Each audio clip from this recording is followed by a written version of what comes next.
beyond. Broadcast through the Wolf Spirit Media Network.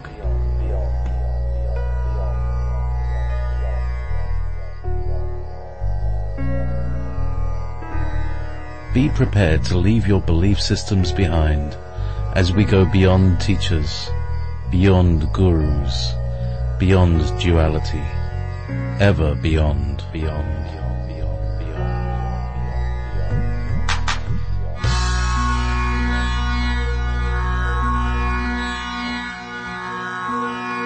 Please join us in the chat room at www.wolfspiritradio.com/listen.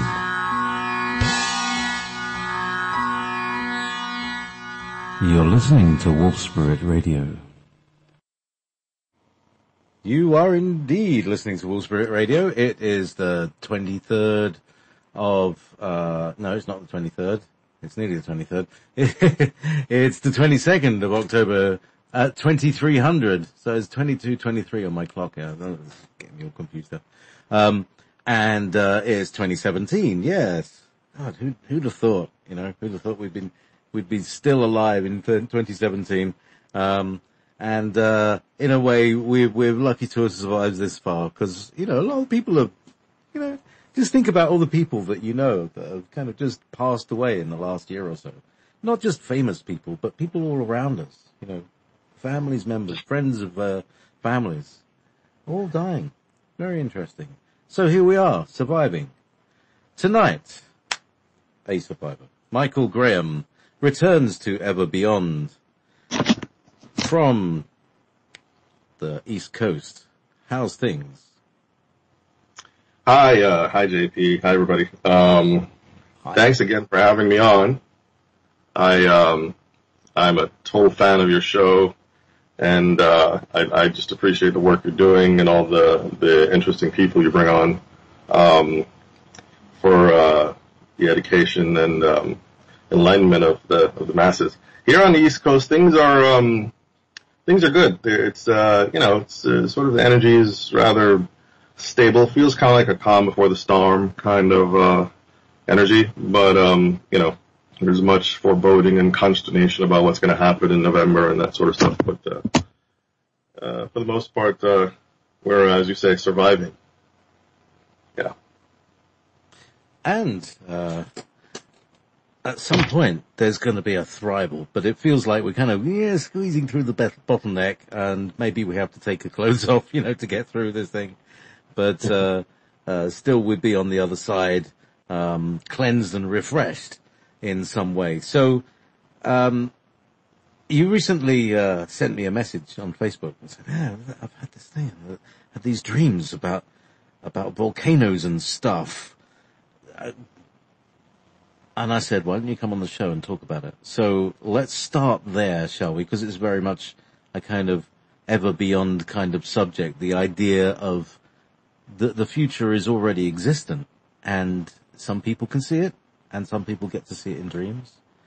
We have deja vus. I have personally had deja vus that I only remember because I remember I had a dream about that, but I don't remember the dream itself. I might have a dream in 1987, and it'll be the scene that I've just experienced in my 3D life. Very strange. It was like when you go to a movie and you see these still frames in the poster for the movie. Oh, you used to. It was the feeling of going through that frame. Oh yeah, I remember this frame. I was outside when I was standing outside. I remember looking at that frame on the poster, and then you go through the movie, and it's kind of a bit like that feeling. So, you had a dream. Tell us about the dream. Well, I mean, to comment on your statement about the future is already set. There's several schools of thought about reality and the quote unquote matrix we live in, and how we interact with the stream of time at this dimension anyway. Ideas about every choice that you'll ever make has already been made and is set for you, and your consciousness is sort of experiencing a map of creation, not only in terms of matter but in terms of timeline. So there's something to be said about seeing the future according to certain timelines based on decision points, or likely decision points, probability charts, that sort of stuff. Some people have access to that. Some people are given access to it. They're shown a window in time, for multiple reasons. I typically, now what's unusual for me is I have an agreement with my guides. I'm like, you know what? I want to experience the here and now for the most part, and only show me future stuff is what I call it, when I need to see it or when it's important. And around the time that I had this dream, I had been changing my sleep pattern, essentially trying to get more sleep, but also doing a lot of meditating on some of the higher divinities and higher consciousness and that sort of stuff. And I've had several prophetic dreams, like one after another during that period. But one that jumped out at me, I had a very lucid dream about volcanoes going off in the distance in sort of an island lush background. And I could see the volcano very clearly. I could see that the volcano started to spew ash. And I thought, this is a strange dream. I don't know where there's a volcano. Also, the setting didn't seem like anywhere that I'm familiar with, certainly not a city. But with the setting of the dream, or the sequence of the dream was pretty much, the volcano started to become active. Everyone was shocked. The authorities were telling people, don't worry, it's not going to be as bad. It's just a minor awakening. But the presence in the dream, how sometimes there are the voices of the people in the dream, and then there's a voice of that knowing that, like, the dream itself is giving you a message. The presence within the dream was saying, no, it's going to be worse than they thought. It's not going to erupt, but it's definitely going to put forth a lot of ash into the air, and people need to evacuate because that ash is going to end up being pervasive and toxic and poisonous. I thought, okay, well, that's, woke up thinking, well, that's interesting, and started to pay attention, because I know when I get these dreams, it means something that's more than just a dream. So surely enough, 2 days later, there was the story of the volcano going off in Bali, and pretty much progressing along the same sequence as the dream said. It started to wake up, and then it started to put forth ash. The dream pretty much said it's going to spew forth ash, and then people are going to sort of become complacent, and then it's going to spew forth more ash. And then by the time, it gets to a certain point, people are going to be trapped in this ash cloud and so on and so forth. And according to the news reports, it more or less kind of happened that way, where it became active, it put out a lot of ash. People were worried, but they weren't really moving, and then it started to put out a lot more ash, and then it started to evacuate. And it has yet to erupt, as far as I can tell.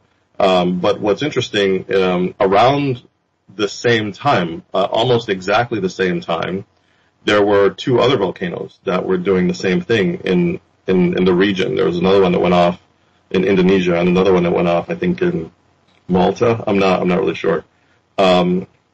So in this particular case, here I am having a prophetic dream, and I'm thinking to myself, I don't know, what do I do? I'm not in Bali, I'm in New Jersey, I can't. So I told a few people, and I started to pay attention. I've been watching the news, and thank God it hasn't, at least the one in Bali hasn't erupted.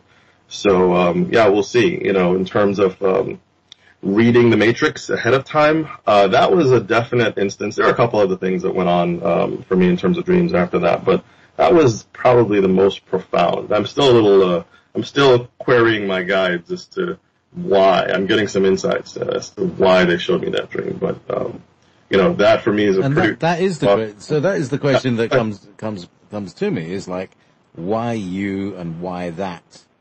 Like you say, you're kind of on the opposite side of the globe.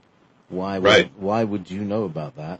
Do you have relatives there? Do you have friends there? Absolutely no relatives. Do you have a past life there? That may be the answer to the question. But I think, based on the back and forth that I've been getting with, my team on the other side, because of timing, because obviously we're all Earthlings connected to Earth events and Earth consciousness, and I I've made a pledge to help humanity to move into the next iteration of the evolutionary state we're supposed to be in and protect the Earth, help the Earth as much as possible. Although I try to keep it on the down low. I think it was a confirmation of the work that I've been doing, showing me here's another significant event that is going to happen that we're letting you know ahead of time because you've actually been doing the work to prepare yourself to be open to receiving messages about this kind of thing. Other than that, I knew a few people that were in Bali at the same time, and I told them, I sort of gave them a heads up. I'm like, hey, listen, there's this thing going on, and they're able to make it out, I think, fine. They weren't too bothered by it. Yeah. So. Interesting. Well, maybe a friend of their friends moved out, and one day they'll save the world, You never know. Stuff like that happens all the time. So, prophetic dreams, tapping it. Now, tell me, Michael, when you had the dream and when the event happened, what was the time gap? 2 days. It happened 2 days before the volcano went off. And, the very next day, and I'll tell you, the next day, I reached out to a friend of mine, who had just gotten to Bali. What happens sometimes, I'll tell you from a slightly different perspective. I work a lot with the angels and the archangels and a lot of different divinities. And, I know over time, based on my experience, what happens is, angelic beings like to work through human beings to get most of their stuff done, for multiple reasons. And I suspect what has happened, because this happened before, where somebody will be praying or will be needing something, and then I will be informed, hey, you need to do this thing. And I'll show up and I'll do the thing, and the person will be like, oh my God, I literally was just praying about that, or I was asking for help in that particular area, right? And a lot of people who are spiritual or even religious can report stories like that. And I believe the warning that I got had something to do with the people that I won't mention, I won't talk about, who were in Bali at the time that probably needed a heads up, and perhaps some other aspect of the consciousness of the people who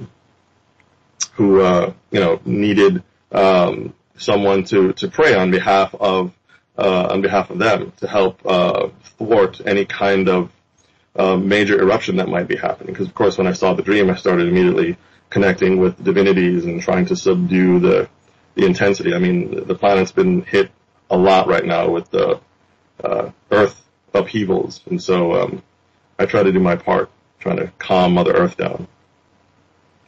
Magnetic waves, from what I can see, is that if there's a large magnetic body in the solar system and every day we rotate, and at some point that which rotates is attracted to the, the point on the lump on the Earth where it's more iron than more flexible iron, like liquid, that you'd expect it to kind of be drawn upwards. Do you know what I'm saying? Mm-hmm. As I was talking with, a lot of people disagree. So a lot of people disagree that there's another planet in our solar system that is passing through. What's your view on that, Mike? Yeah, there is, that long-standing story about the passage of Nibiru around this time. There's a lot of talk about the forthcoming planet. I don't know. I'm not convinced that Nibiru is where people think it is. Now, that being said, there are other planetary bodies that are approaching us, and there's this mysterious planet X that everybody, including astronomers, are trying to find. Planet 9, I think they're calling it, that's outside the Kuiper belt and wobbling Pluto and a couple other bodies. And of course there's there was around, I think in 2003, Nancy Leader, I believe, one of the leaders of, she was a leader of Zeta Talk. Zeta Talk, yes. Right. She sort of created this whole planet X. Nibiru is going to come in and destroy the Earth, and we're going to have climate upheavals and that sort of thing. But according to what I've researched, Sitchin never said that, which is Sitchin being Zechariah Sitchin, the guy who sort of reignited the discussions around the return of Nibiru. He never really talked about the planet coming at that time. According to him, he thinks it's going to show up around 2900, and there was an actual discussion between him and official members of the astronomy board. I think, I don't know the name, but they're affiliated with NASA. And they actually both sat down and discussed. There's a video where the corroboration was made, where these astronomers were tracking a body, and based on their evidence, have been tracking for 12 years. And they think that there's going to be a relatively large planet passing through, but they think it's going to happen around 2900, and sort of corroborated Sitchin's calculations at around 2900. And I mean, when I say 2900, I mean the year 2900. That being said, there are planetary upheavals going on in our solar system. I mean, Jupiter lost its spot. Mars has been going through global warming, quote unquote, climate change. Ice has been found in places where there's not supposed to be ice, and this is happening throughout the solar system. Now, I believe that probably has more to do with the changes happening to the sun, where the sun has been producing a lot of electromagnetic pulses, and that, of course, changes and warps the EM field around us, the planet, and bends and twists things around. Of course, that's going to create crustal upheavals, and create other, and of course, the sun dictates how the very frequencies of all the planets in the solar system, because she's a great mother-father of everybody sort of swinging around her. So if she's sending out pulses and superluminal light particles that hit the core of the planet, and some people say these are sun codes that are going out and saying, hey, wake up, time to step up to your next level, which is why we're talking about this great shift in consciousness right now, where even the planets are ascending, right? And of course, there's that incoming gas cloud, that intergalactic gas cloud that a lot of the Russian scientists and even NASA have discussed. That's sort of breaching our space, that is causing shifts.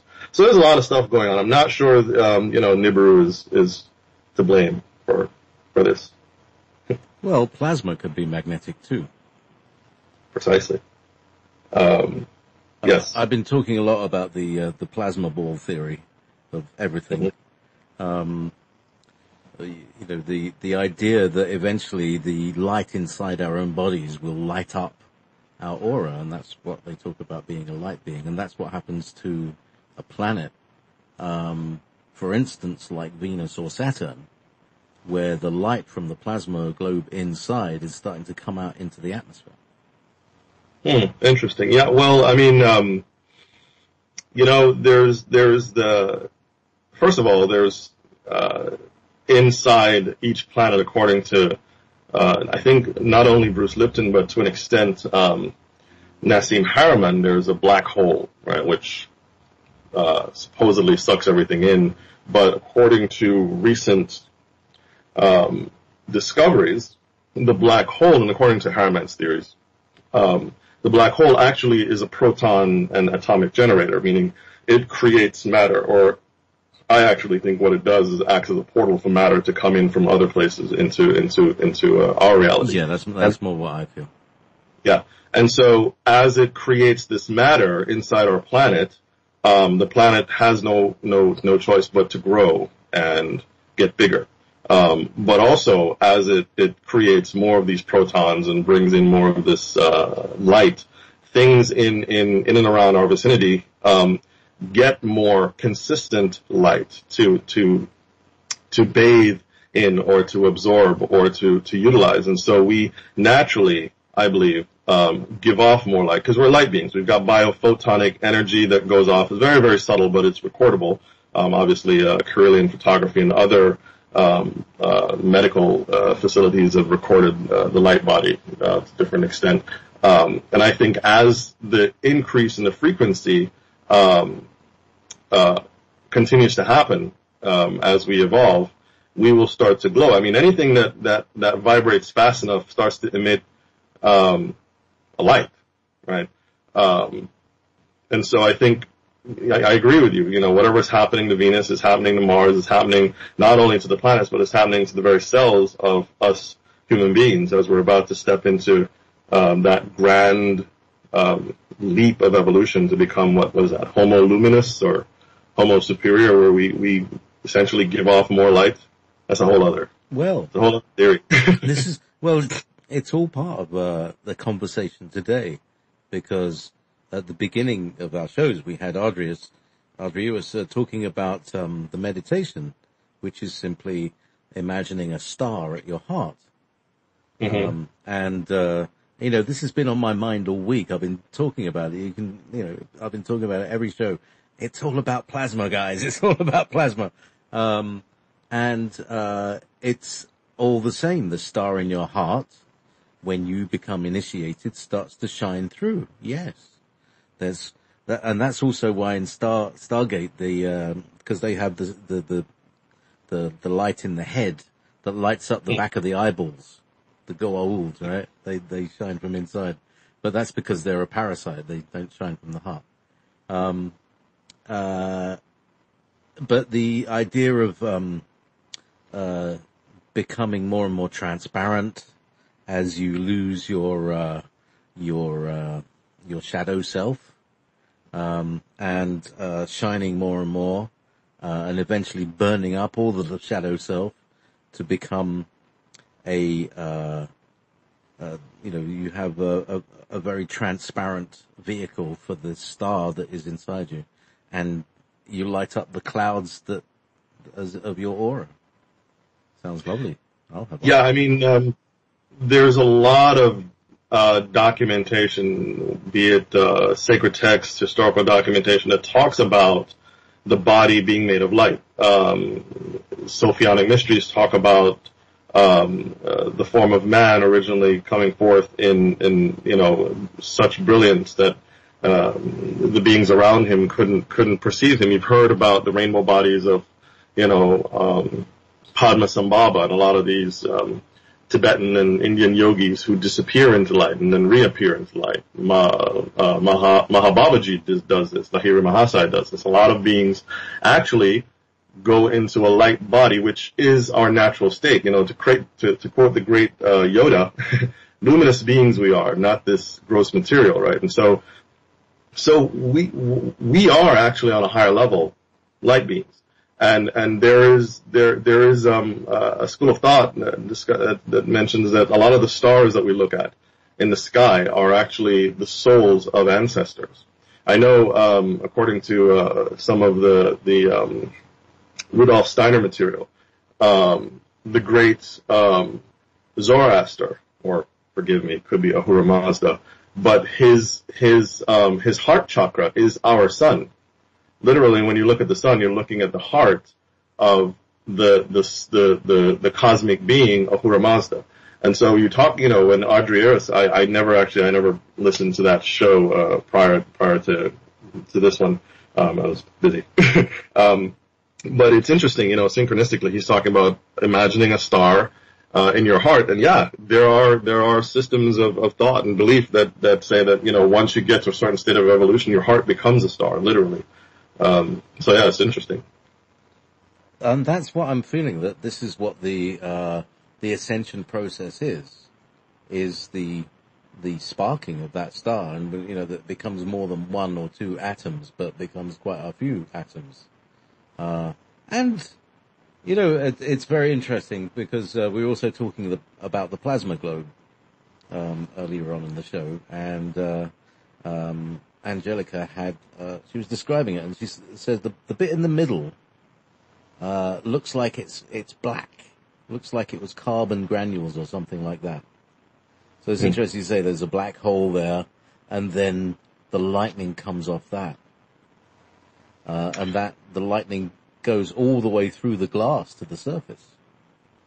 And one of her friends held a coin against it and got quite a shock. Yeah, so the glass is not going to insulate you from the plasma. Right. I mean, there's dark matter. Well, actually, there was an article recently that came out, and I hesitate to quote it because I don't remember all the details, but there's an article that came out that said much of the matter of the universe that people thought didn't exist has been discovered. Apparently it exists outside or in the spaces between the galaxies. And if you think about it,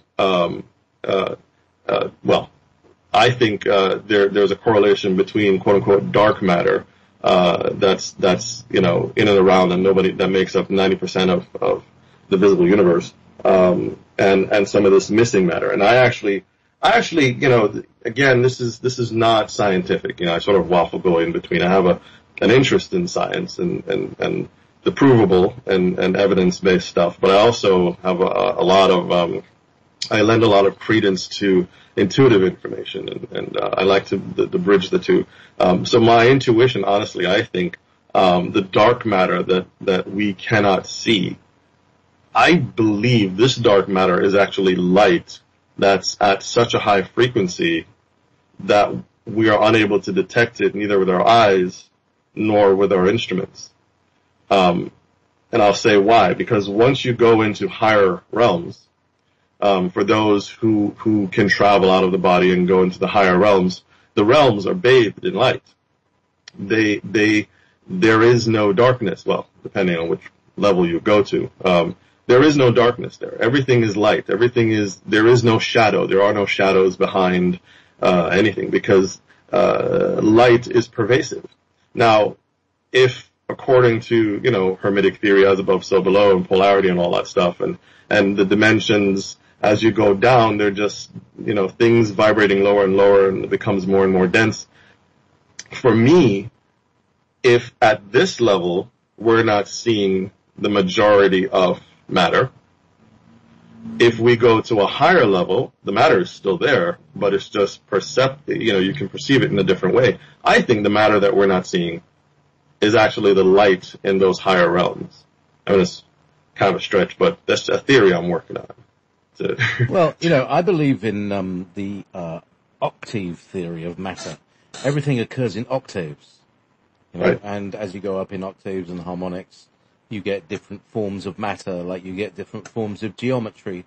You might start off with a triangle and a tetrahedron, and then it builds up into a double tetrahedron, and they all stack upon each other and make marvelously solid things. Exactly. And but it's all repeating patterns.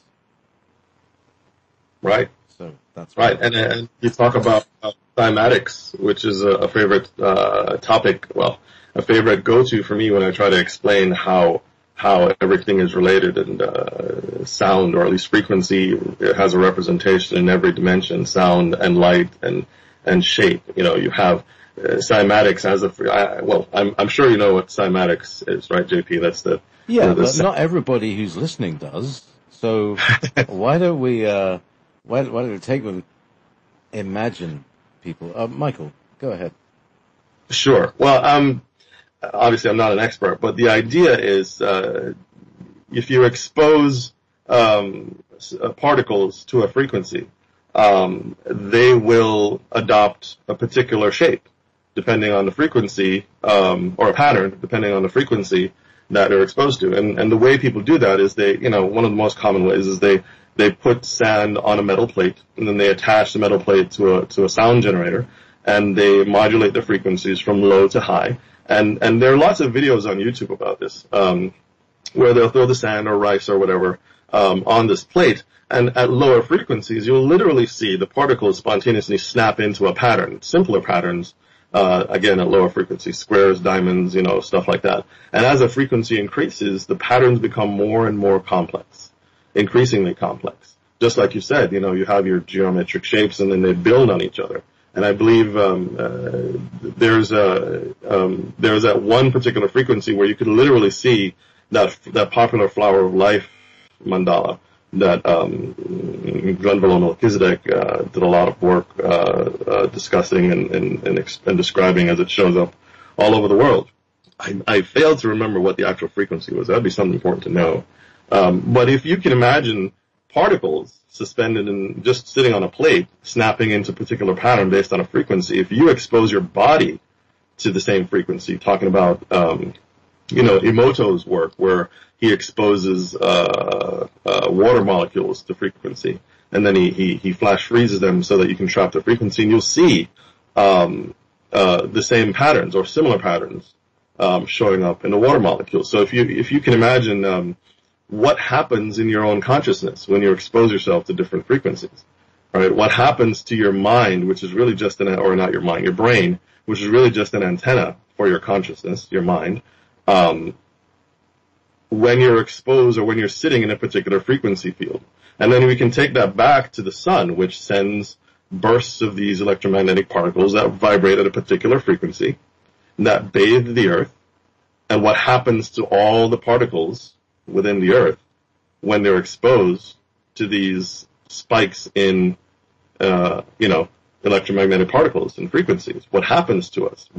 And for how long do we maintain this state of altered state? I know a lot of people around the time of solar flares. In fact, I have an app just to track it. Whenever a solar flare goes off, there are people who literally lose their mind. Like, they will go crazy for the period of time that we're bathed by these particles, which is about 2 to 3 days after a solar flare goes off, right? And all kind of crazy things happen. So, are we being prepared? Are we being prepped, prodded, one spike at a time to move up and keep moving up and moving up? I think there's something to it. I do. Well, I think we're being, the frequencies are being played on us, and these patterns, I'll just, maybe I should share my screen with you, what I'm looking at here, and so that, you can see that, I'm demonstrating there we go, this one. Thank you. There we go. Can you see that? I see something happening. A whole bunch of cymatics. Oh, there we go. Yeah, I can see. Yeah. There we go. Those are those beautiful patterns. That's amazing. Yeah, so I just posted those in the chat room. That's pretty cool. Yeah, that's what I'm talking about. That's it. So we are being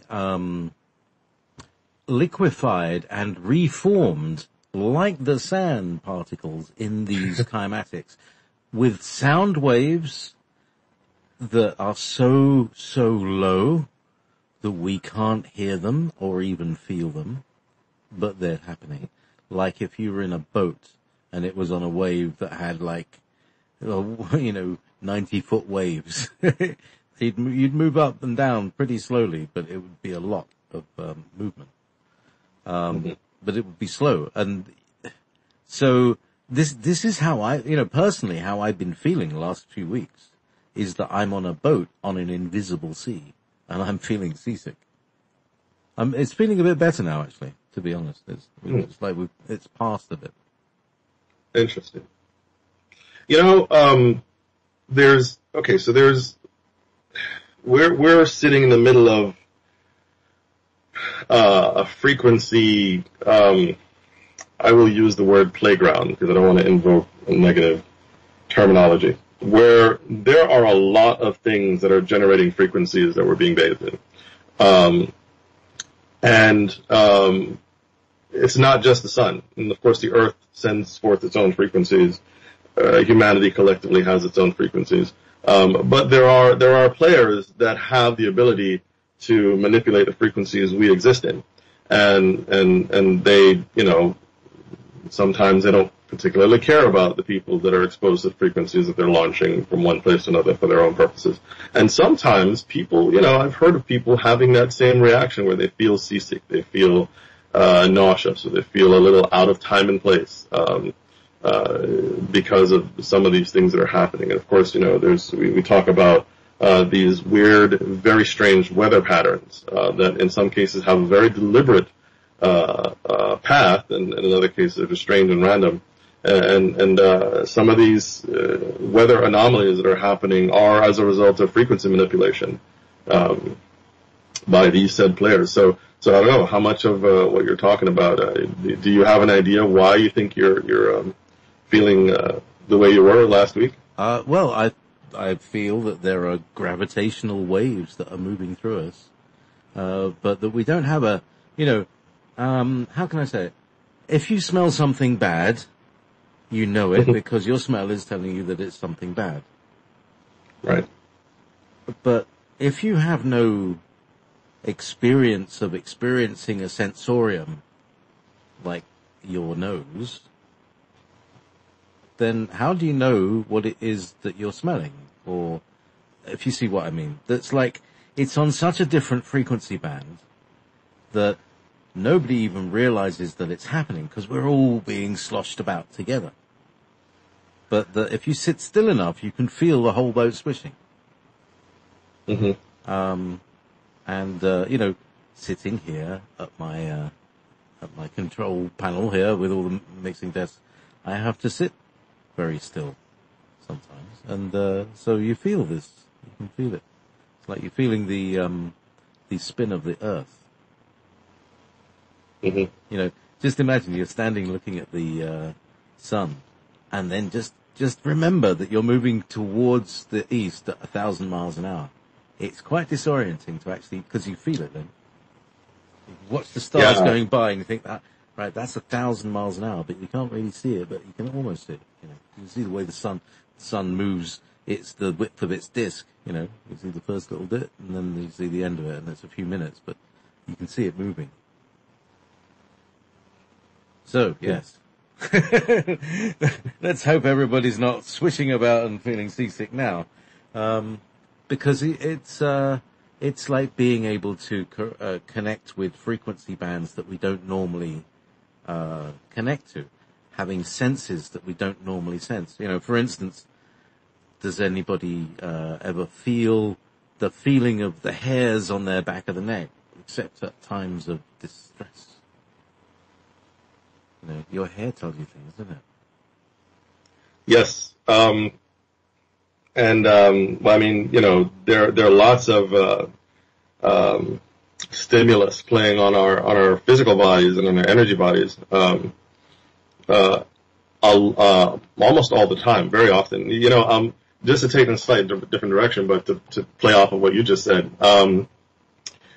Very often when I work with clients, one of the things I do is I will, in a reading session, I will look at the guides that are there for that particular person. And often I start off looking for their angelic companions. Everybody's got angels, at least two. You'll find mine, they're over in the bar. Yeah, they're playing. Smoking and playing pool. They've given up. No, they never give up. They're always. In fact, we're far more guided on a regular basis than we realize. And my point really was this: when I see these beings and they interact with my clients, some clients have a very close relationship with their angels they don't even know because they interact with us in ways that we've always known, we've come accustomed to, we've written off as a particular kind of experience. We've given it a name, but what it is, it's something far more profound than what we realize. And I'll tell you, for example. Many times I've seen an angelic being or spirit guide, sometimes an ancestor, will come and they will lay a hand on the shoulder, or they'll gently brush the face, or they'll whisper in the ear, or they'll kiss the forehead, something like that. This is happening on the higher realms, right, as I'm looking at the person. And in the physical realm, that client will react. They will often touch the space that the other being has touched, or they'll itch it, or they'll fan it, or they'll look around. And sometimes, most of the time when I ask them, so why did you do that? Because I know why they did it. But often they don't know. Sometimes they don't even know that they moved. They'll brush their face. I'm like, why did you just brush your face? And they're like, oh, I didn't brush my face. I'm like, yes, you did. You literally took your hand and touched your forehead. And they're like, oh yeah, I just felt like something touched me there. And I would tell them, well, I can tell you who touched you there. But the reason I'm saying this is very often we're interacting with higher realms on a regular basis. We have a physical response, but because we're not educated, we're not aware, we're not open to seeing or in communication with these other realms that interact with us, we are like blind people walking around, and so we come up with reasons to explain away something pretty profound but very subtle. And in that way, so when somebody says to me, oh, I've been feeling dizzy or I've been feeling nauseous, I'm not so quick to dismiss it because there are all kinds of reasons you could be feeling that, But yeah, that's just something that I've seen and experienced. So, yes, we're bouncing up and down in this gravitational soup, and it's boiling people up because people in general, I hazard a guess to say, are becoming more and more agitated, more and more short of time, short of temper, short of energy, short of sleep, irritable, grumpy, and sometimes they're all right, and sometimes they're not. And I noticed it. And a few years ago, I started looking at what could be a correlate. And I looked at the sun, and I realized that there's a magnetic flux that runs from the sun to the earth, and it has a cycle of about just about a 24-hour cycle. And if people are being sort of irritable, I look at it, and I've now seen a very direct correlation, is that the magnetic field of the planet changes very suddenly, and it disorients people. That you might be having a conversation and your feelings are magnetic. You're sitting there in that particular little matrix, and then suddenly the field changes suddenly, and essentially it kind of wipes out your memory stick of what you were feeling and what was the story behind it, and you have a whole different story behind it, and that person has just annoyed or irritated you or said a word that triggers you, and then there's this whole negative spiral, and everything blows up. And that's been happening kind of more and more, and I've noticed that these magnetic spikes have increased in intensity until I think it was the middle of September, they were literally off their chart. I've never seen it leave the chart, but the blue line just went off the top and came back about a day later. So magnetic fluctuations, which is how we're feeling. Right. It's interesting that you mentioned that because, like I mentioned earlier, the sun and the constant stream that we get, it does, affect our not only electromagnetic field of the earth, but directly the human, bioelectric field. And as you said, there's a pretty strong magnetic, component to it. Whereas if the sun is shifting frequencies, and I think we're supposed to be in a solar minimum or something right now, with huge spikes that go on. So it's like, we're getting hit with these waves, boom, boom, boom, right? And our consciousness is used to sort of riding a wave, riding the ocean of magnetism, and all of a sudden there's a big spike. Then the human consciousness very often can't deal with it, So we have emotional explosions. We have psychological breakdown. We have physical. There's a friend of mine who every time there's a solar flare, she has panic attacks. She has a rhythmic heartbeat, and, she's actually a couple of people I know that have been checked into the hospital because of these shifts in the sun. And I know,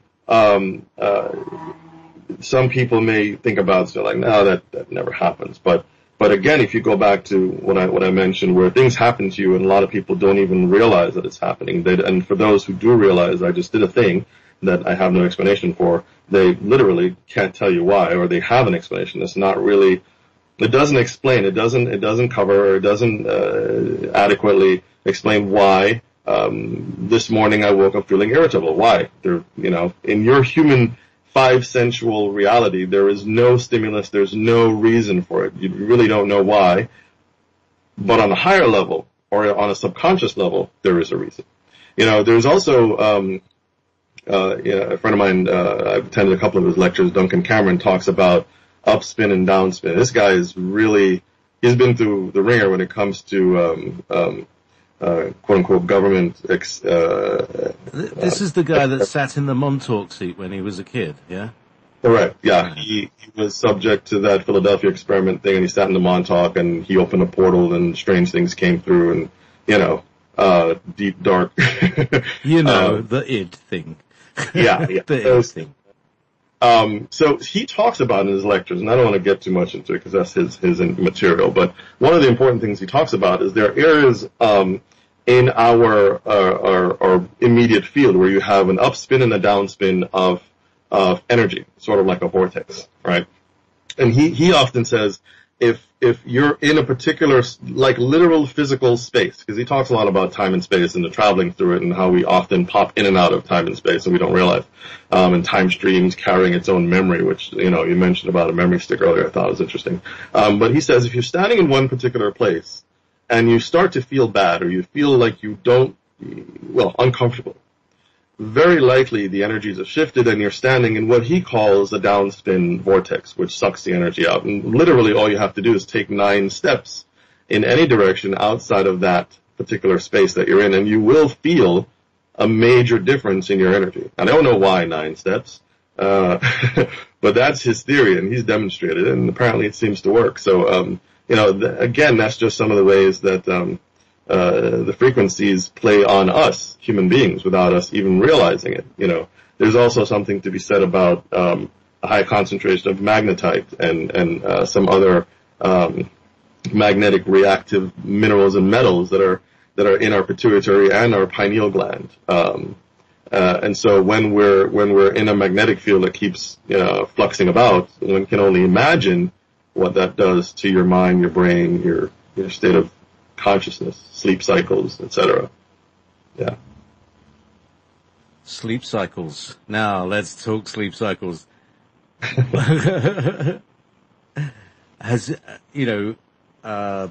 Of the people that you've been speaking with. Now, this is another factor in these solar flares, is that it mangles your sleep cycles.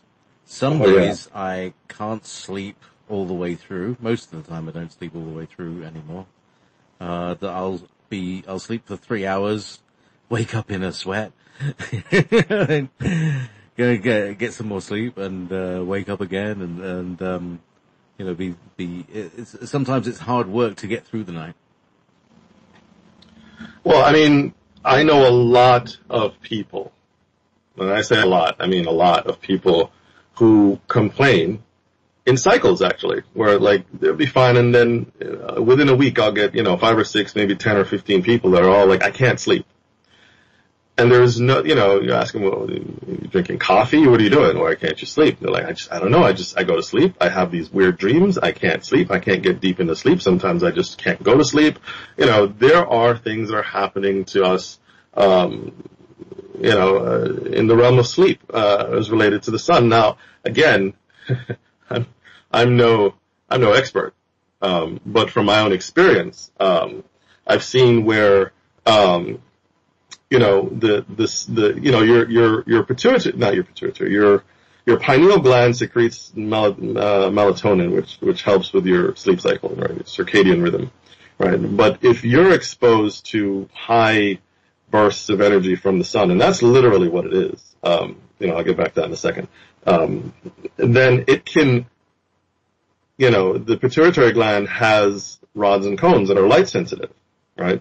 The sun sends you these brilliant shafts of light on a higher light spectrum. Your pineal gland responds to it, messes with your melatonin production, and there goes your sleep, right? That's one aspect of it. The other aspect of it, people, typical the layperson will say, well, the sun is very hot. Yes, this is true, but the sun is not necessarily hot because it's a thermonuclear reactor. It's hot as a byproduct of the fact that it's a giant energy ball, and what it sends out more so than heat is energy. Literal energy comes out of the sun, and when it interacts with different surface areas, the energy striking that surface area can react and cause heat in terms of friction and other things. Again, I'm not a scientist, but this is based on the research that I've done. The heat comes in, but what you're being exposed to on a daily basis when you walk around the sun is actual energy. Now, if you get like a huge energy spike from the sun, and you are exposed to this energy spike, and I've experienced it myself physically, and other people have talked about it. If you get a sudden energy boost and then you try to go to sleep, it's like having, had a couple cups of coffee just before you try to go to bed. It's not going to work, as far as I can tell. And it's happened to me many times. I'm laying there, I'm sweating, because I'm hot, right? And I can't sleep. I'm tossing and turning in the bed, and there's no reason for it. There's no physical stimulus. I didn't eat anything. I didn't do anything different. It's just that particular day or that particular week, I just have a different energy cycle that's causing me to not be able to sleep at night. And that's really the only explanation I can come up with for why people are losing sleep. There are other thoughts, but that's the most plausible one so far. Well, the idea of having rods and cones in the pineal gland that are receiving, what if they were seeing light on a higher frequency? If they were looking into the ultraviolet band, for instance, or the infrared band, indeed. But probably ultraviolet. What do you think? Well, I don't know what frequency it looks in, but I do know that according to Taoist and other Eastern philosophies, the light that the pineal gland is most sensitive to is the divine light, the light that comes from source. And I don't know what frequency that comes down in. But yeah, sure, why not? Ultraviolet, infrared. Yeah, well, here's the thing. The frequency that DNA communicates on is an ultraviolet frequency. It's a blue. It looks like electric blue. And, it's that very pleasant blue. Kind of like, the blue of the Star Trek. They have a blue that kind of goes along the sides of the corridors. The dilithium still blue. No, wait, something else. That's a plasma blue, because it's the plasma conduits. Interesting. Right? Got it right. That blue is, this comes from David Wilcock's work, which was really interesting a few years ago. It's about, what is it? I think it's either 435 or 415. Don't quote me. But it's around there. That's the nanometer frequency. And you can actually go along to your, eBay and type in LED, of, that frequency, and you can buy some for like $50 each. And, put them into things and maybe put them into a pair of glasses and see what happens. Yes, I think that's a great idea. You should do that. That might be an idea. Well, look, do you remember I was talking to you about this machine that I made?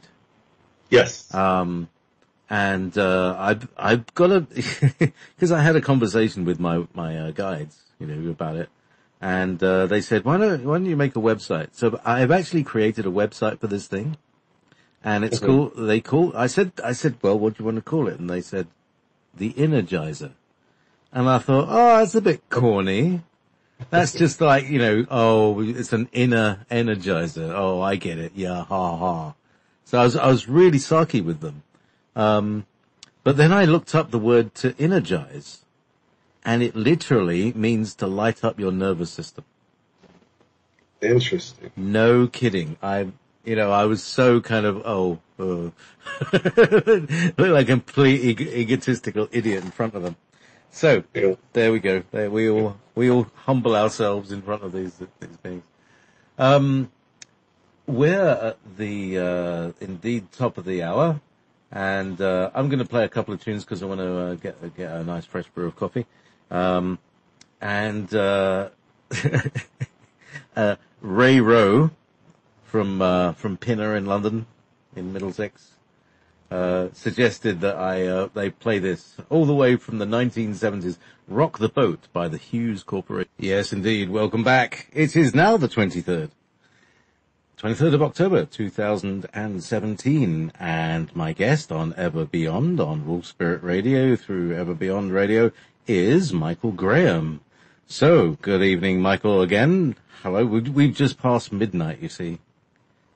Right. Over here in Blighty. Yes, the witching hour. Yeah. Well, the way that hours change, the way that moments change, and again, this is another one of my little themes, is that I was editing a lot of music and discovered that every 4.5 minutes the music beat changed, and that generally, a good song can't go on longer than 4.5 minutes, and if it does, it generally changes. It's like quite complete. I mean, for instance, just bringing up off the top of my head, Layla by Eric Clapton. Mm-hmm. It's got that bit, and then after a while, it just drifts into this other very, very dreamy piece that is completely unconnected with the first part. It's just like they're two completely different pieces of music that segue just one into the other, and that's one song because it's long. What do you think of that? I don't.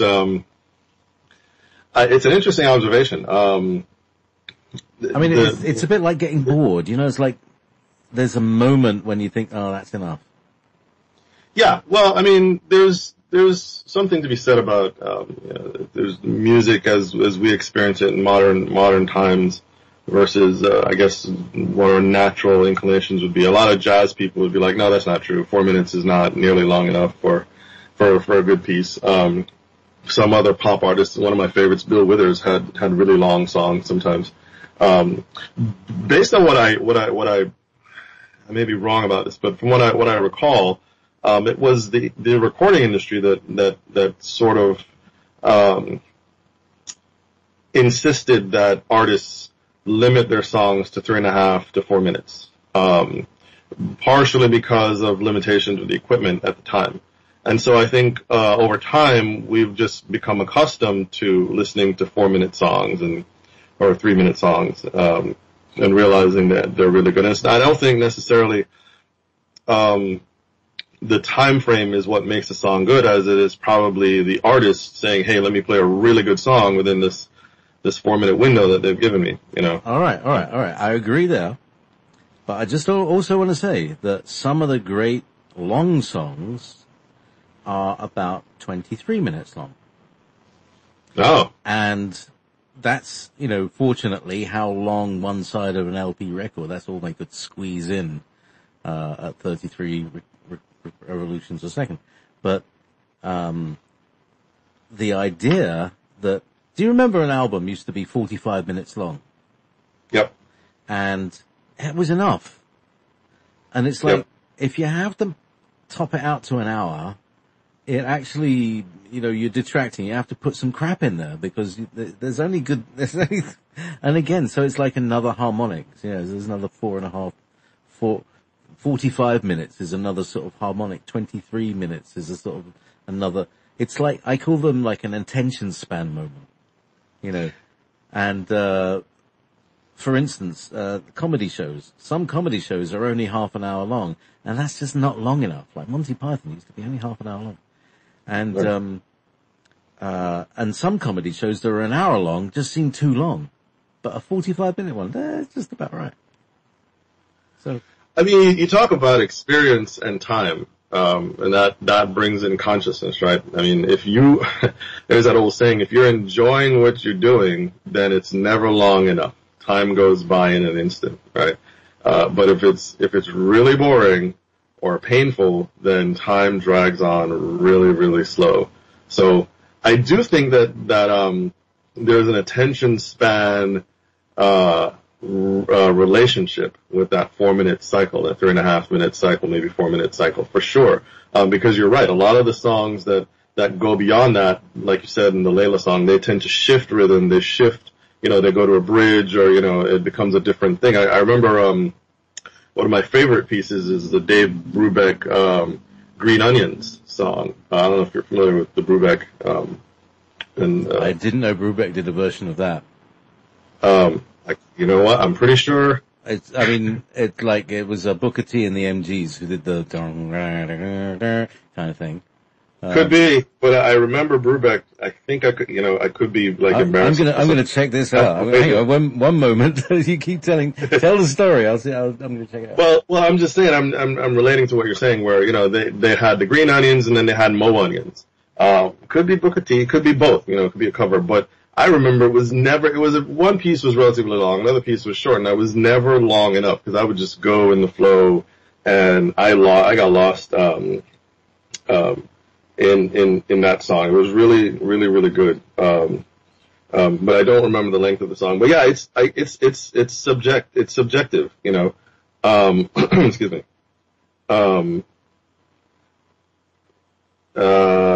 It's subjective. It's, what you're experiencing,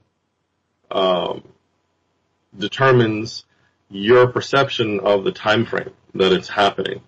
I know people who, just to spin it off a little bit, who have had experiences where they're outside, quote unquote, of time and space. And what they think is happening in 5 minutes, it goes on for an hour, 2 hours. They're famous sadhus in the East, in India, who've had, I think one of them, his name is Sadhguru Isha, who talks about experiences where he was sitting under a tree and he started to meditate, and he sort of drifted off in his meditation. What he thought was, a 10, 15-minute meditation, ended up being a 2-day experience. And he woke up and came back, and people had put wreaths of flowers around him and started to worship him at his feet, and he thought it was very, very strange. And I know people who've lost time, myself included, where I'm like, okay, I check the time, and I'm like, okay, this is going to take about 5 minutes, and then I look at the time again, 5 minutes later, it's 20 minutes. What happened? Time is right. As I say, we're moving out of the third, going to the fourth dimension, where time has fourth going into fifth, time has a different experience. We experience time differently, and it's relative, and it's based on what and how much of ourselves we immerse into the continuum, right? As they say, time is speeding up. Things that used to happen that take years to happen are happening within weeks, months, or even days.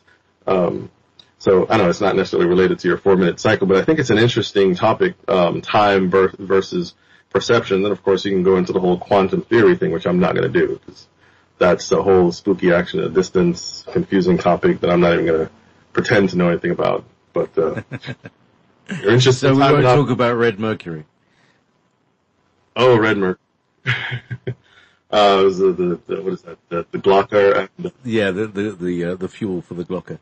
It's interesting. Go ahead. Just the thing, I've been really getting into some of the ancient texts, and they talk about the Vimanas, right? And apparently the Vimanas, which were thousands of years ago, way back in the BC, where there was some of the Vedic Puranas, the sacred texts of India, describe in great detail how to build a Vimana, which the Vimana, for those who don't know, is a flying vehicle, usually a chariot of the gods. And one of the things that they say fuel the Vimana is mercury. I don't know if it's red mercury, but they do say that mercury and mercury vapor is a fuel for some of these flying craft.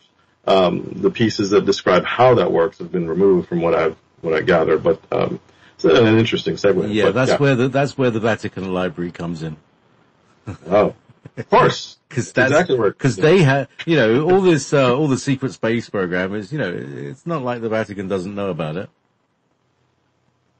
Yeah, well, the Vatican knows about it. The Vatican knows some of the ancient texts that describe the ancient gods as extraterrestrials, so naturally they'd be connected to the secret space program, and multi-dimensional beings that come in and mess around with humanity, and our history is rife with intervention from different species that come and go and play God and play Savior and so on and so forth. So yeah, that's a whole part of history I never really got into, the whole, the bell and the time machine.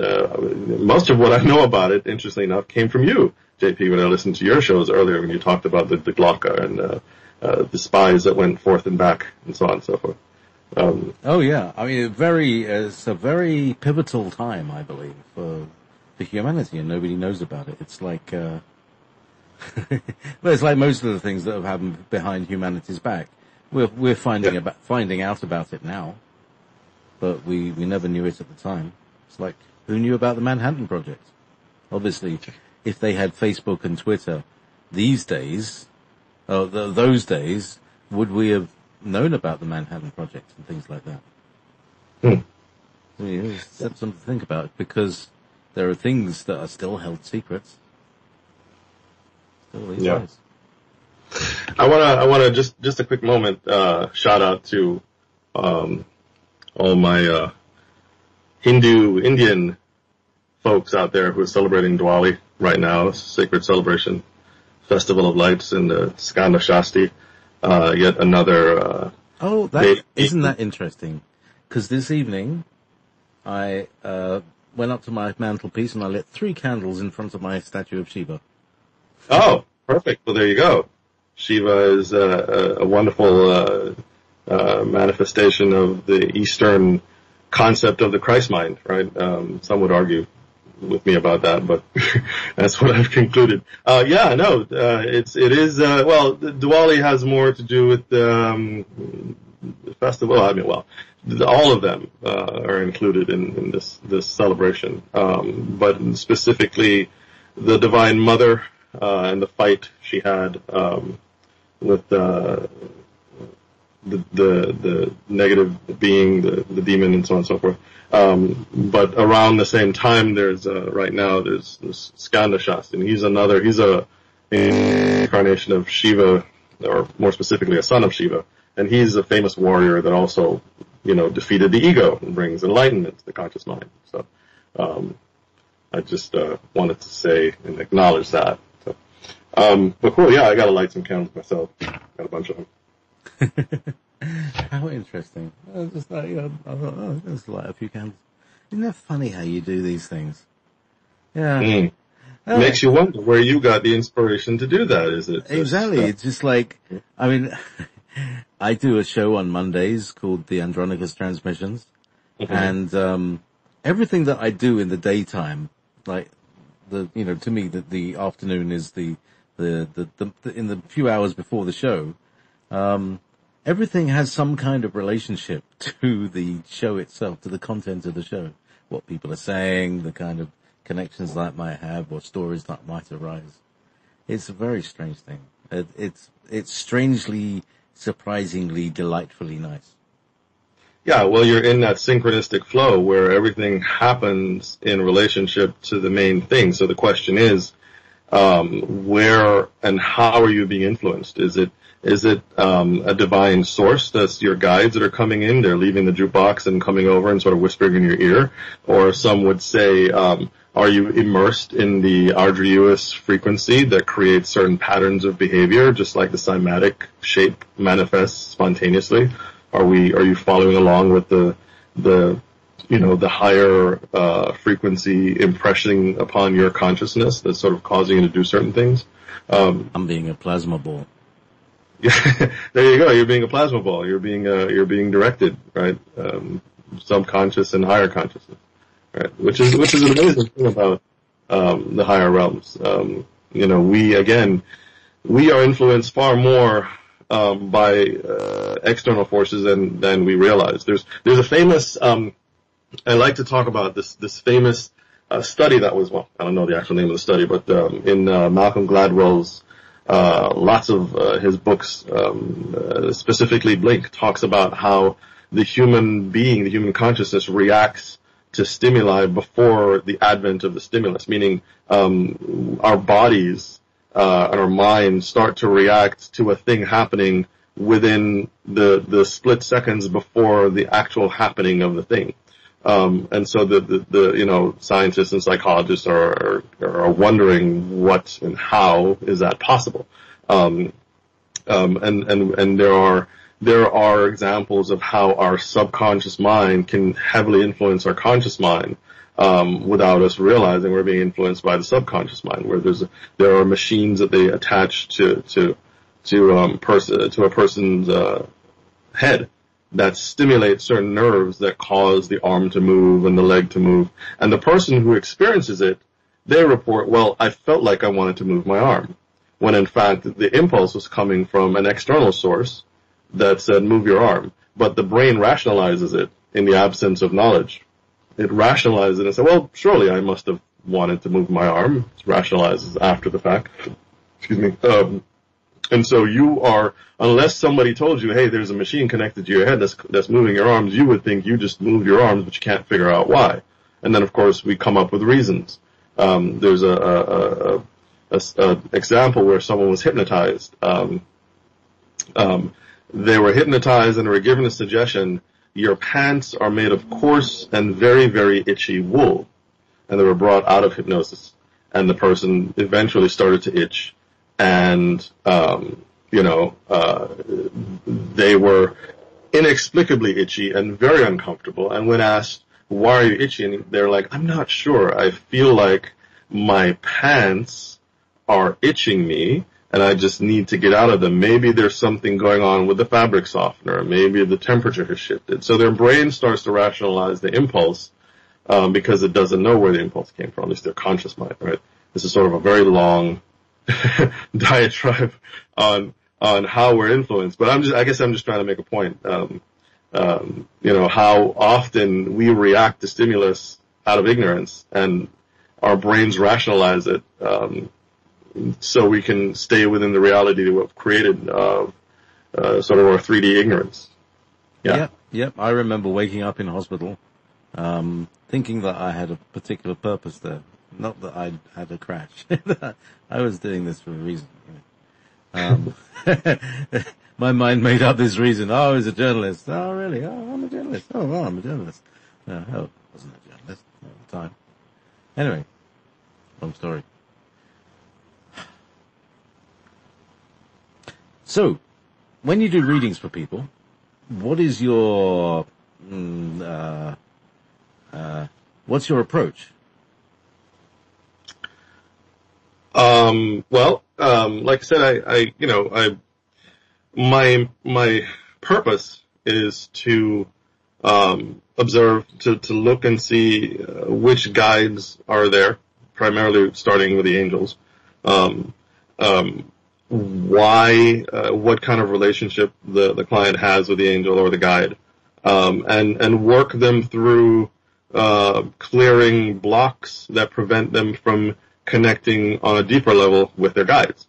And so my approach is very often I go into an altered state, not like a trance, but sort of like, a meditative state where I block out all the stimulus and I try to observe as much as I can on the higher realms. And I look around the person and I just see, hey, where's the guide? And based on the proximity to them, it gives me an idea, how close they are literally to this being. I walk them through, I give them exercises, and it's sort of intentional based where, a lot of, what happens in those realms are based on the intention that you set. If you hold a strong intention, it manifests. And so, we go through intention exercises, to establish a stronger, closer, cleaner relationship with the beings that are meant to guide us in life. And often I'll see beings that are not meant to be there, and so I'll go through a process and get rid of them, and clear them out of that person's energy field. That's interesting. And do you need, what do you need? Do you need to, be there in person? Can you do it over Skype? Can you do it with audio over the telephone?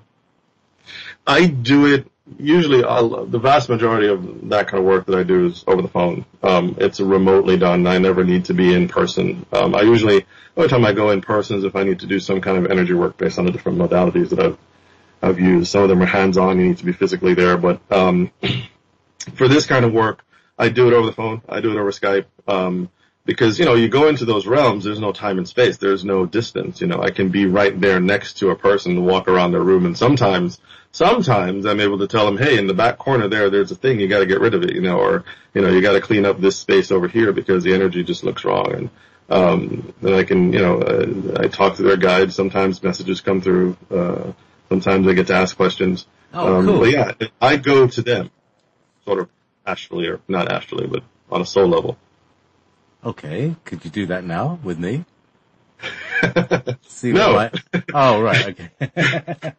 Actually, I could, but it would take us about 45 minutes because I go through a very strict protocol of clearing my energy and shifting my mind, so that when I see things, I'm seeing it as clearly and as precisely as possible with as little influence and interference, as possible. And so, the whole process takes about an hour, with much of it going through. Cause, there are people who start and they go in and they start to read and sometimes they get interference and they're not necessarily as clean going in as they need to be. And if you're not clean enough, you can bring things with you or you can, it can affect the quality of what you're perceiving. All right. I mean, I could, you know what? I could take a look, Go. Do you want me to turn my camera on? No, that's right, okay. okay, go ahead. I know your energy. Let's see. Okay. Oh man, now my cat's getting all active. Well, she jumped off bed and now she's sitting right on, no, you can't bite me. What are you doing? She's maybe she's saying don't do that. She's trying to get my lap right. That's usually a sign, but, okay.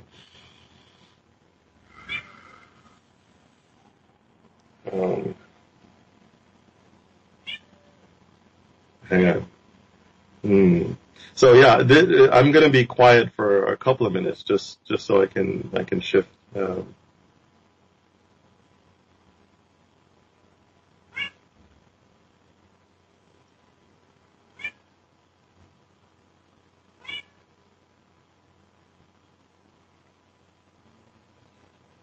Thank you, Kitty.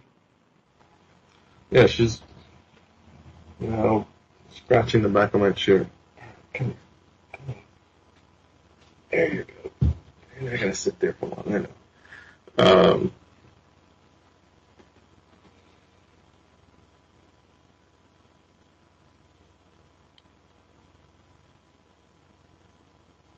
So, immediately what I see is, you've got behind you, they're very, very powerful, very bright light beings. You've got some, and they're all clustered behind you to the left, right? There's, they're very, I feel like they're more, Ascended Master / ET. There is at least one angel. Wait a minute. You know what? You've got a cluster of angels that you don't really interact with, but there's one in particular who is, there's one guide. I would say maybe your main guide. I'm not seeing them very clearly, which means these are beings that I don't work with very regularly. There's a man who has a very interesting swagger. Very sort of, Han Solo kind of characteristic. But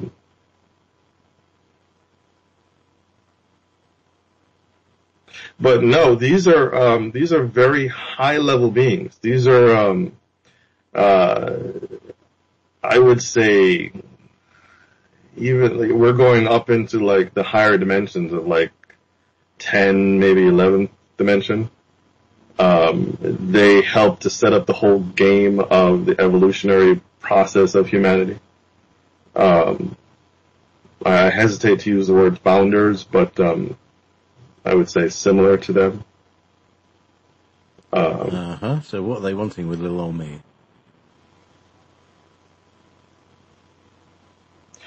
Well,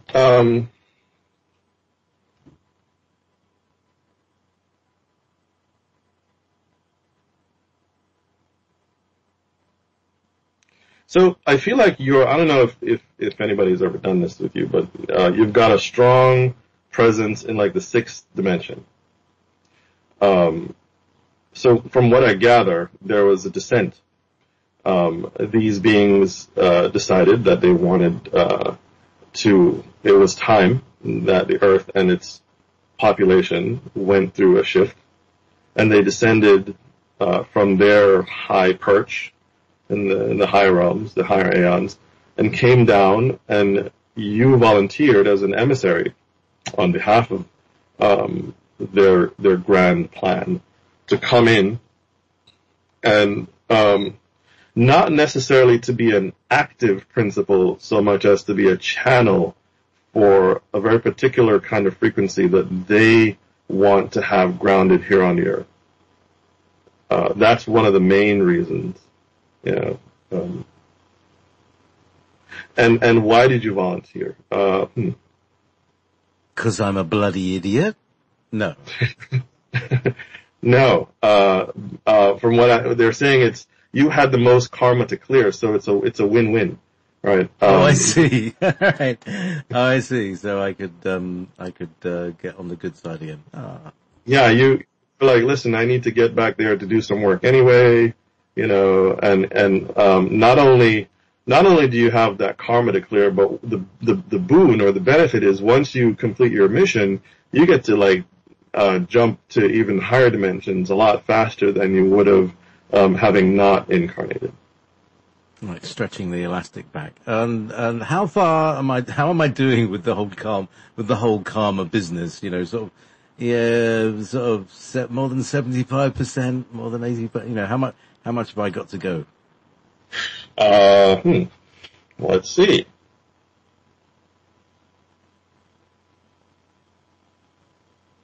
Presuming that I don't create any more in the meantime. Well, I was about to say, surprisingly, okay, so what I'm getting is a lot of the karmic baggage you came with has been dumped, and there has been a shield, a karmic shield put around you. So the karma that you normally would incur is the majority of it slides off. That's the term I'm being shown. Slides off, water off a duck's back. So you only get to carry maybe 10% of the karma that you would normally. Let's say you incur about 40% of karma. The rest of it gets neutralized based on, I guess, you know, higher dimensional protocols. I don't know how that works. But you're only stuck with 10%. So you're not incurring as much as you think. You still got some work to do, in terms of clearing it. Near the end of your incarnation, I gather that there's going to be a big, flushing of their karma. But in terms of, there are concepts, right? Concepts specifically, okay, you know, when I do this sometimes, I get so much information all at the same time. It's like a whole fully formed idea, and I'm trying to put it into words, right? Yeah, I'm picking up on the edge of that. Keep going. It's beautiful. Right. So there are concepts that you, have yet to bring, out. And when I say concepts, I mean complex concepts having to do not only with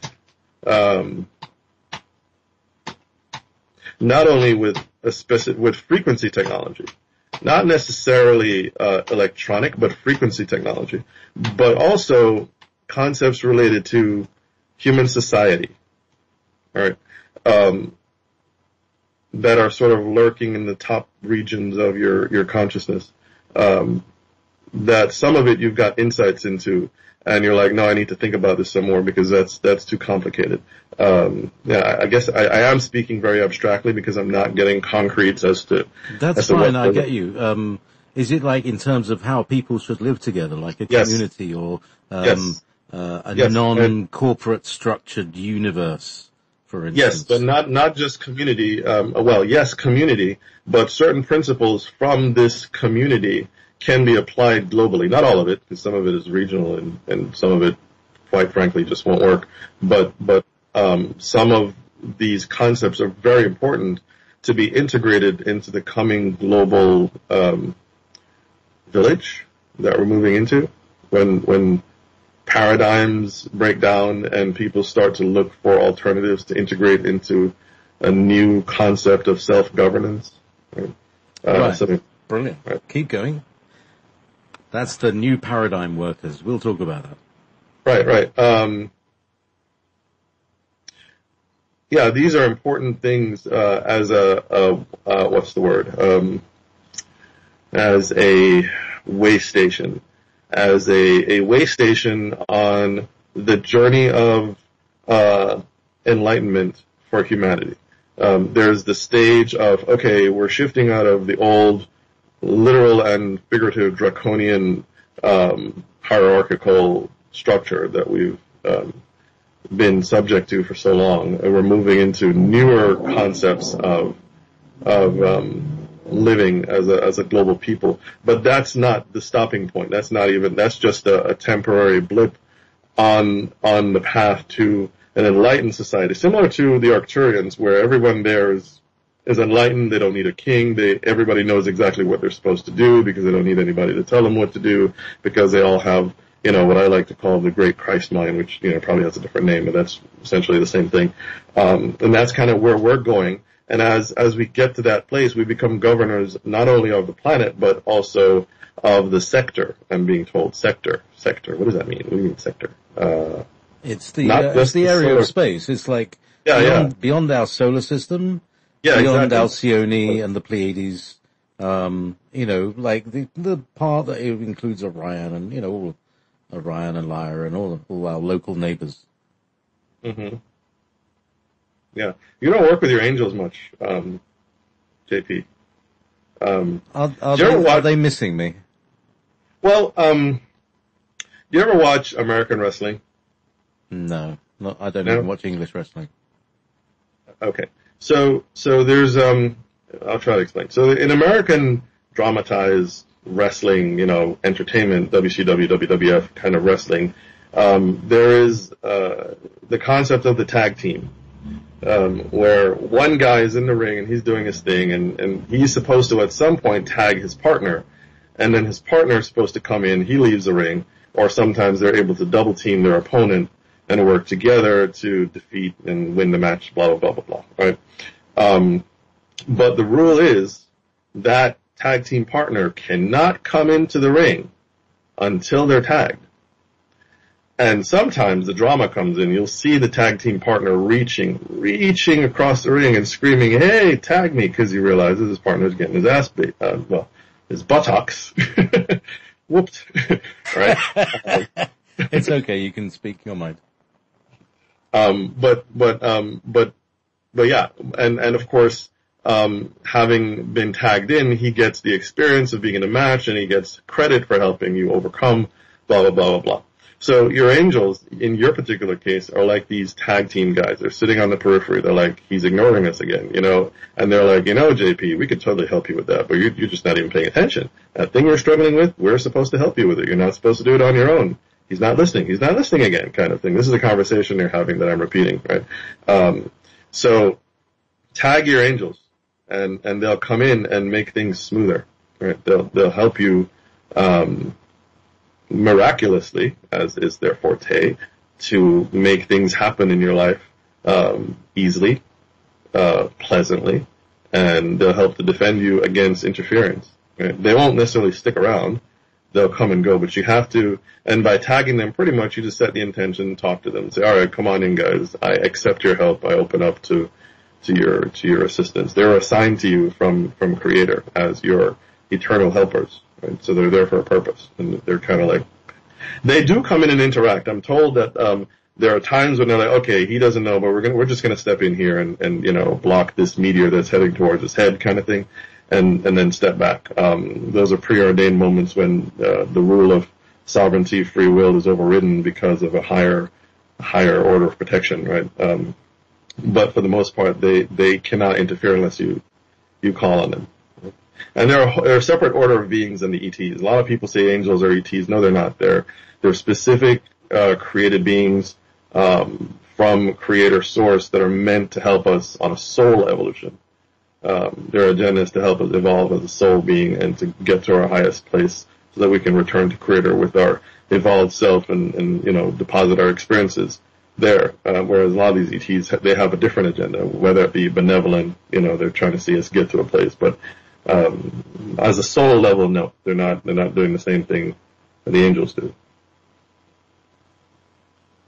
Okay.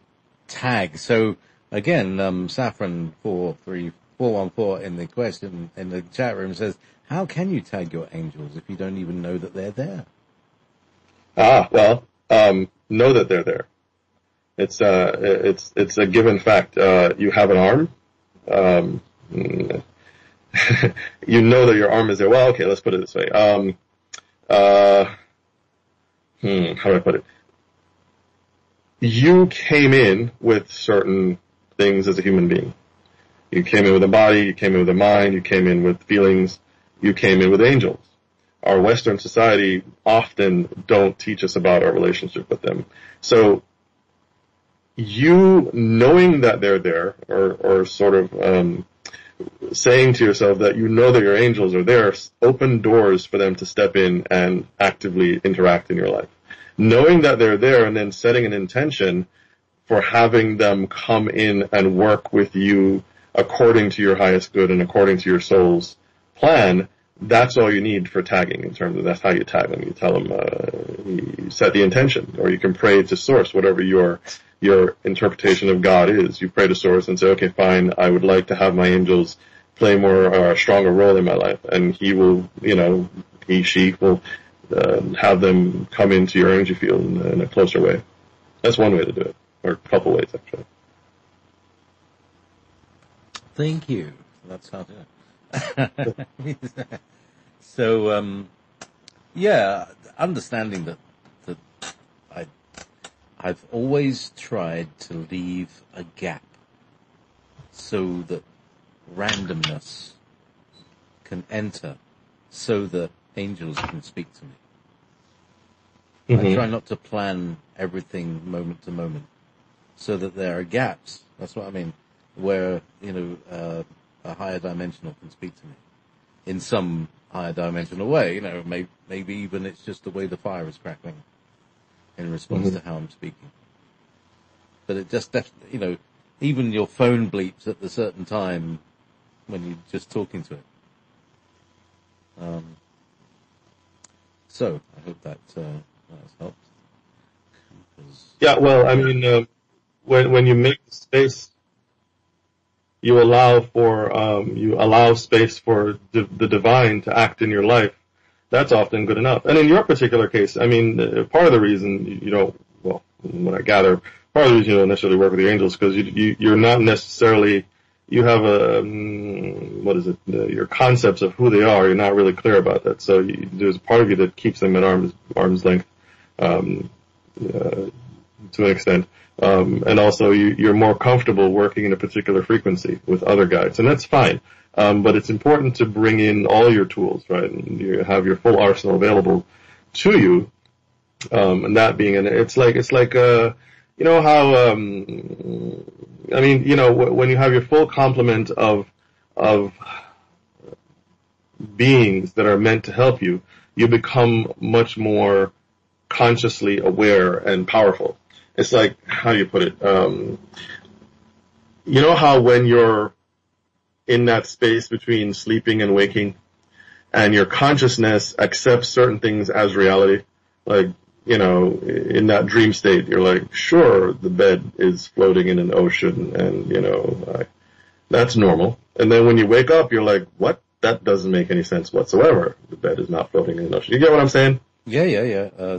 Right. Yeah, because right. It's normal. Wherever you are, it's the normal thing.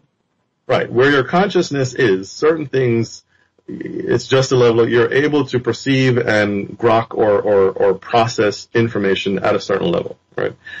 Having your angels come in to complement your consciousness, it's like waking up to a higher level of being, and all of a sudden, things that used to make sense, you see the folly of them, and then new things start to make sense. You become aware of new concepts or higher concepts that you just were not aware of before. Like, you can't drive a car when you're dreaming. It's just not going to happen. But when you're awake, you can totally drive a car. You know what I mean? Yeah. Right. So that's one reason you probably want to work on that. So, talking with my angel and letting, listening to them, and do angels, here's the thing. Now, this is a weird way of putting it, but I can't find another way of putting it. I'm going to use a verb that is the name of the film, right? Do angels ever avatar humans? Do you understand what I mean? Like to step inside their body, yes. and drive them and like make them turn right instead of turning left. Yeah. So in fact, that saves their life and stuff. Absolutely. They can embody or overlight you and make you do things. There are people who've been able to achieve tremendous feats of impossibility. You know, that famous story about the woman lifting the car off of her child and the man climbing up a sheer cliff without realizing he did it. And, you know, all these amazing feats occur because your angels can give you the power or overlight you or step into you, so to speak, and empower you to do certain things, all in alignment with what's for your highest good, in alignment with divine will, as opposed to negative beings. They sort of come in and they want to do their own thing, or they don't want to leave. But the angels come and then they leave. Once they're done, they go away.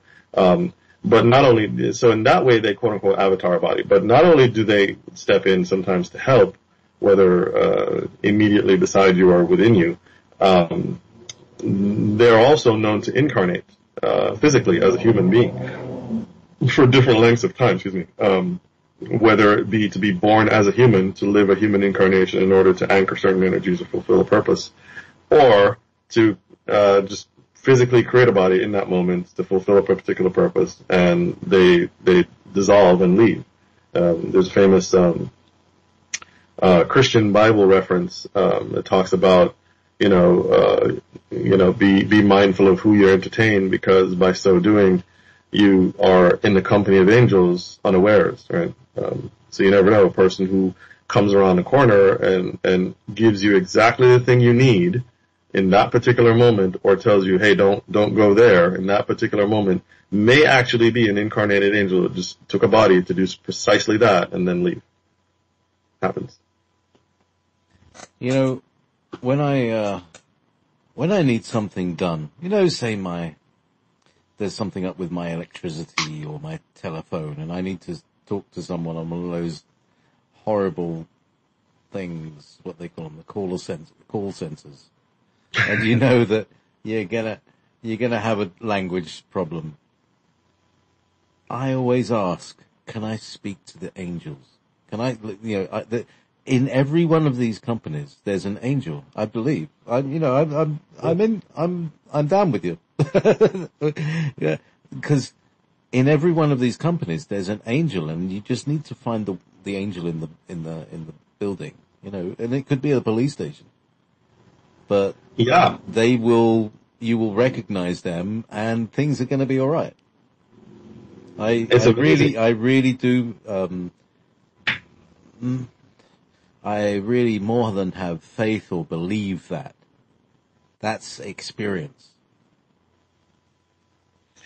I mean, that happens quite often. From an angelic perspective, often what will happen is the angel will come in and influence that particular person that you're working with. Remember, we talked earlier about unseen influences, right? They will influence that person to make sure that you have a wonderful experience, right? They'll come in, they'll implant, they'll suggest thoughts, or just being in the presence of an angel, your entire energy field shifts. You become much more pleasant, much more loving, sometimes much more amorous, or even funny, humorous. And you have ideas flow in an amazing way. And have you ever had a situation where you call and the particular agent is like, I'm sorry, we can't help with that particular thing, and then they go silent, and then they're like, you know what, there is something I can do. And they're there working quietly in the background, and boom, boom, boom, boom, boom. Next thing you know, not only is your problem solved, but you ended up coming out even better than you thought. I don't know if that happened to you. It happened to me quite often. Right? Exactly.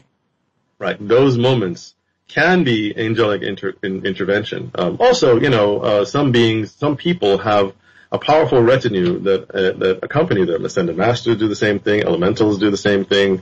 Sometimes even power animals do the same thing, but they don't quite have the same effect, I think, as angels do. It's much more powerful, much more direct. But there's always a sense of pleasantness and a sense of beautiful, peaceful, loving bliss that accompanies angels that won't necessarily accompany some of these other beings. Very interesting. So we have a question from Lotus Eaters. Aye, all the way from England. Can I ask Michael a difficult question? What about people who have become addicted to drugs, or who die prematurely, or take their own life, or who are abused as children? Have their angels been blocked from intervening? Yeah, what's the deal? How come people suffer like that? So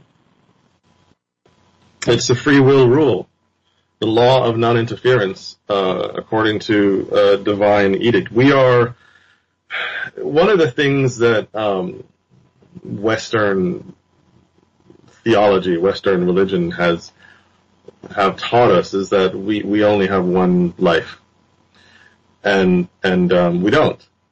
Granted, each life, each incarnation is precious, extremely precious, and you want to maximize it as much as possible. As my Swami Sri Kalishwar used to say, life is short, make it sweet. But you don't have one incarnation, and we are left here many times. Not left. We're being asked to grow up and handle our own issues.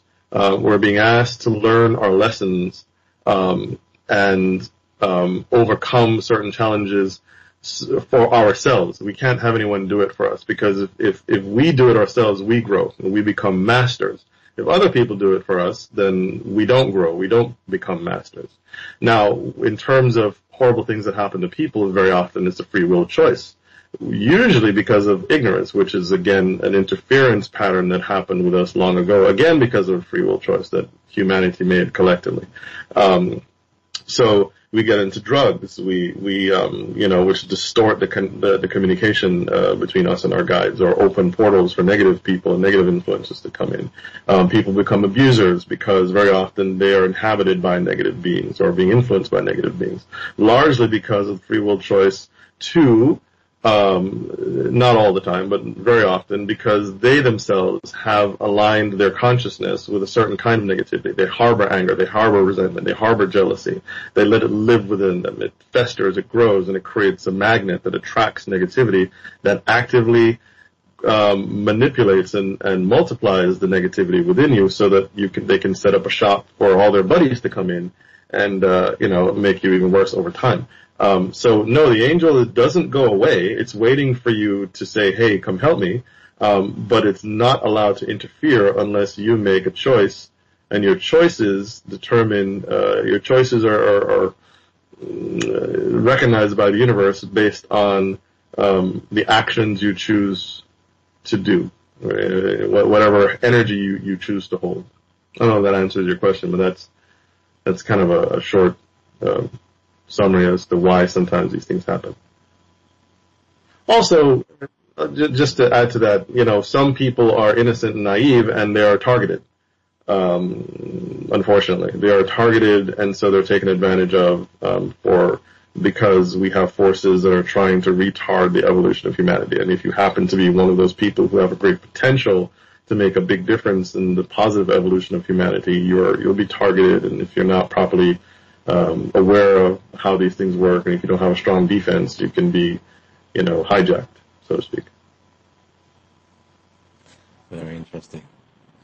So, here's another question that, I often ask myself: how do I know that the communications that I'm having with my guides is not some guy in a CIA tower with a microphone or in a van somewhere?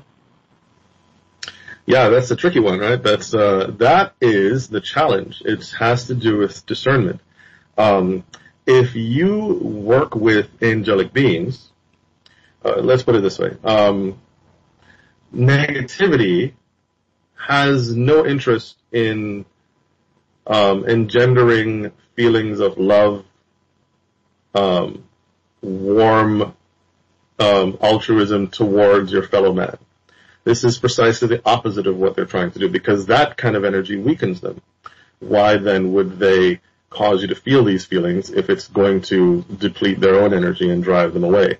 So that's one surefire sign. If the things you're being asked to do or the feeling you have when you're in the presence of some of these different beings is something other than an enlightened feeling of love, whether to yourself or to humanity, or an excited feeling of purpose where you feel like what you're going to do will benefit people, then I would question who it is that you're interacting with, and why you are being told or asked or guided to do certain things.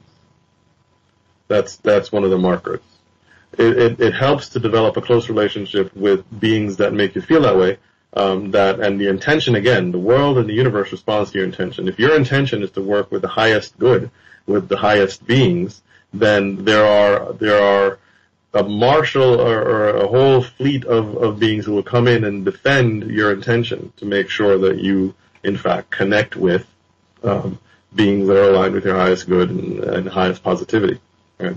The will of the universe sort of bends around it, so to speak. So, I always found that the communications with my guides had a certain sense of humor that was a little like my sense of humor. And it's a bit funny when it's kind of turned on you. It's when you, oh, that's how it makes you feel. All right. Okay. But it's often a great way in to your consciousness to tell things as humor, or even to do them as poetry, because that slips in well too. Yeah, I mean, exactly. Poetry is another form of beauty, right? And humor is another form of beauty. And in fact, a lot of people will say, yeah, my guides have a particular personality trait that I find I reflect, and it's not coincidental. It's by design. Your guides are aligned with you energetically, and so who reflects whom? Are you reflecting your guides, or are they reflecting you, or where is it in the chicken and egg situation, right? So yeah, I work with Archangel Michael a lot. And he reflects parts of my personality. He's very serious, he's very, focused and about business, like, let's get this done, and, very, very powerful being. He can just sort of wade into battle and decimate, quote unquote, negative forces. But at the same time, he's a royal stature. He stands very powerfully, and when you look at him, you get the distinct impression that he's not one that's going to be laughing around. And I'm sorry, joking around, right? But on occasion, he will deliberately do something completely wacky and off the wall that cracks me up, that makes me realize, wait a minute, not only is humor important to angels, but even though he seems very serious, he channels and he's able to embody blissful, joyful, humor, which to a lesser extent, is a little bit like my personality. I can be very serious and focused and about business, and then spontaneously I do something completely off the wall and wacky, and it cracks up my kids, and they're like, they love it. But yeah, this is just an example. I've seen, I'll give you an example. Like, Michael will be standing there, and he's got that penitent, serious look of, I see you to the very core of your being, and I know that dark thing that you're trying to hide, and you can't hide it from me, human. And, I kind of wilt in his gaze, and then all of a sudden he'll whip out a guitar and he'll start to play music, and and he'll play like a classic rock song, and I'm like, that's so uncharacteristic of the Michael that I know, but his whole message in that instance is, don't take it so seriously. It's okay. Yeah, I can imagine Michael playing guitar, no problem. If it wasn't for UPS, he would be playing it. Anyway, so we're just coming up to the top of the show. Excellent chat, Michael. How do people get in touch with you? I have a website that I never advertise, but I'll just say it here. It's michaelsrighthand.com, www.michaelsrighthand.com. You can go there, read up on who I am, what I do, and there's a contact me part, and it's got my services, if you want to. I'm going to create a Facebook page because I have a lot of friends that are past clients or current clients, and I'm going to sort of push them off to that Michael's Right Hand Facebook page at some point. So you can watch out for that also. I'm going to put that up. So, yeah, you can reach me there. Excellent. So, thank you very much, Michael Graham. It's been a real blast. Yeah. Thank you for the mini reading. If people would like some such communication and reconnection, just get in touch with Michael. So now, where is the? This is where I say, where's the end of my show? There it is. There's the little tuning. There we go. Stop recording after that. There we go. This has been Ever Beyond. Thank you very much, Michael Graham. Good night. All right. Thanks. Good night.